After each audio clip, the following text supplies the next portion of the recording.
Your question for them, quickly, please. Okay, my question for them. I have several thousand questions I guess I'd like to ask. Does your textbook you're holding in front of you that you said you trust, used at this university, does your textbook teach that there are vestigial structures? If you could maybe just look in the index under the word vestigial. Did I get 5 minutes, or just ask a question? Yeah, just a question. You already had your 5. Okay. Does your textbook teach that the appendix is vestigial and is no longer needed, even though all doctors know the appendix is not vestigial? It has been proven to be part of the immune system. If your appendix is taken out, you can live, just like you can live without both your arms and both your eyes. It doesn't prove you don't need it. So just a simple question. Does your textbook teach the kids that there are vestigial structures, and that is therefore evidence for evolution? I think you have that on one of your posters here, if I'm not mistaken. Yes, it does teach that there's vestigial structures. Professors, between the three... It doesn't teach that there's a God, though. You have 5 minutes. I don't get the point.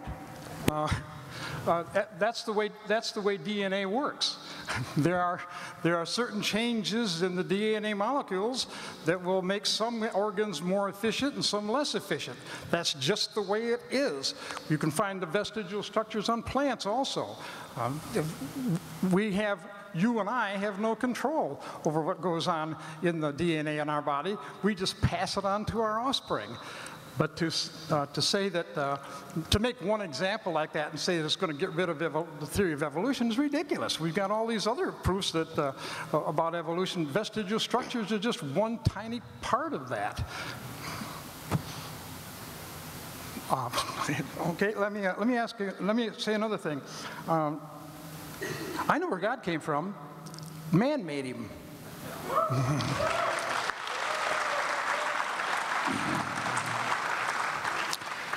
I also know where your computer came from, from science.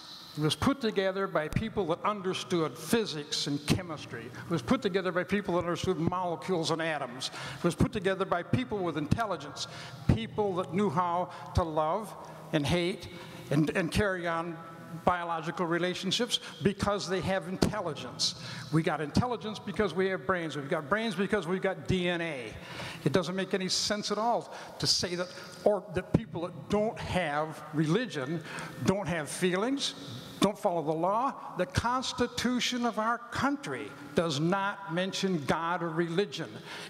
We are a nation of laws. We're a nation of laws because we're a nation of people that have intelligence. That's the way it is. That's the way animals operate. Some animals evolved a different way. They evolved so they could fly, or they could crawl, or they could run. And what was successful for them worked out for them. What's successful for us is that we have a good brain. And we'll have to wait and see what happens. Not in our lifetimes, but all animals are in the same boat. All plants are in the same boat. Sometimes when people were doing this kind of stuff, people are always thinking about human beings.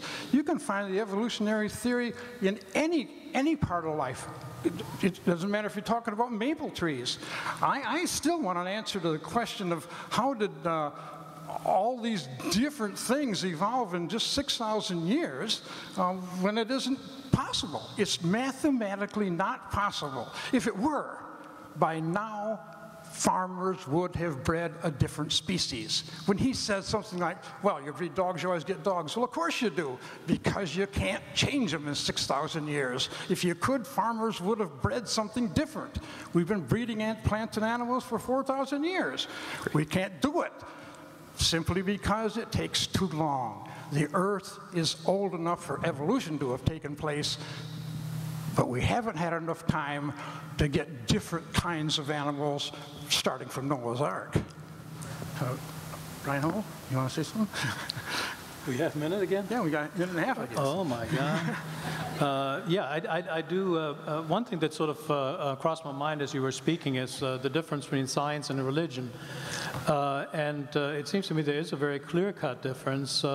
Science is self-correcting in the sense that the battle of disagreement will edit out that which is wrong, and by essentially falsifiability. That is, in other words, if a scientist advances a particular idea, he also can tell what particular conditions must be the case for him to retract that idea. And this is something that is absent in religion. That is, religion is seeking truth, absolute truth, and charges science with not finding truth, which it isn't trying. Science works with probability and with self-correction. Religion, ultimately, I know I am right, and I'm not allowing anything else. This is what is so devastating to try to talk to anybody who is a person of faith. You can't get anywhere, because they'll weasel out just about anything you try to offer by inventing new and different interpretations and new passages of the Bible and whatnot.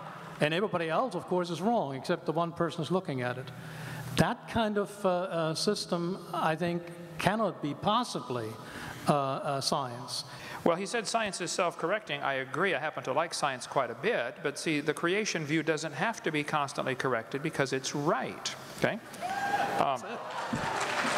And I like the answer that the one gentleman gave. He said, obviously, the computer is here because of man, because of intelligence. I mean, obviously, this took a designer. Well, duh. So did the universe. So did the single cell in your body. So did every living creature. I mean, you can't explain the computer inside the computer, can you? And you can't explain the creation inside the creation. There has to be something above an intelligent designer. And you talk about devastating to talk to a person of faith. What you said a few sentences earlier was, or what the other gentleman said was, of course we don't see changes. Farmers have been raising dogs for, 4,000 years, and we don't see changes because it takes too long. If you don't see faith in there, I can't help you, okay? You are relying on the unseen. Oh yes, long ago and far away. Evolution has got to be the biggest fairy tale for adults ever created. Everything you said required faith. Well, we see dogs produce dogs, but if you give them billions of years, well, okay. You just left science and went to religion and didn't even see it. You didn't even see what happened in your mind. And one of you teaches a course on logic. I mean, if this was a student of yours doing this, you'd give them an F. And yet your fellow professors believe it and you think it's great. They jump from faith to science back and forth all the time. Well, we see dogs produce dogs, but if we had enough time, oh, stop. You're leaving science right that moment. So, if I got 3 minutes, let me just cover a couple things that I resent being in the textbooks, and I would like to hear if this is in your textbook. My question is this in your textbook? And after I share with you the evidence, I want to know why, okay? This textbook says many organisms retain traces of their evolutionary history. For example, the whale retains pelvic and leg bones as useless vestiges. Earlier, it was mentioned one of the evidences for evolution is vestigial organs. Andrew Carnegie left behind millions of dollars to start an organization called the National Center for Science Education, of which you are a part, okay? The National Center for Science Education. I was in Berkeley last week. 147 professors at Berkeley refused to debate me. Jeannie Scott won't debate me for any amount of money on the planet. Here's Jeannie Scott right here. I'll fly out at my expense and take them all on. This is welcome to the homepage of National Center for Science Education. A tax-exempt nonprofit membership organization working to defend the teaching of evolution against sectarian attack. We are a nationally recognized clearinghouse for information and advice to keep evolution in the classroom and scientific creationism out. The National Center for Science Education is a little bitty storefront building in Berkeley, California. I was there 4 days ago, and they got 5 people working in this little building. And they teach that maybe the cow evolved into the whale. That's what their literature teaches. This textbook says the whale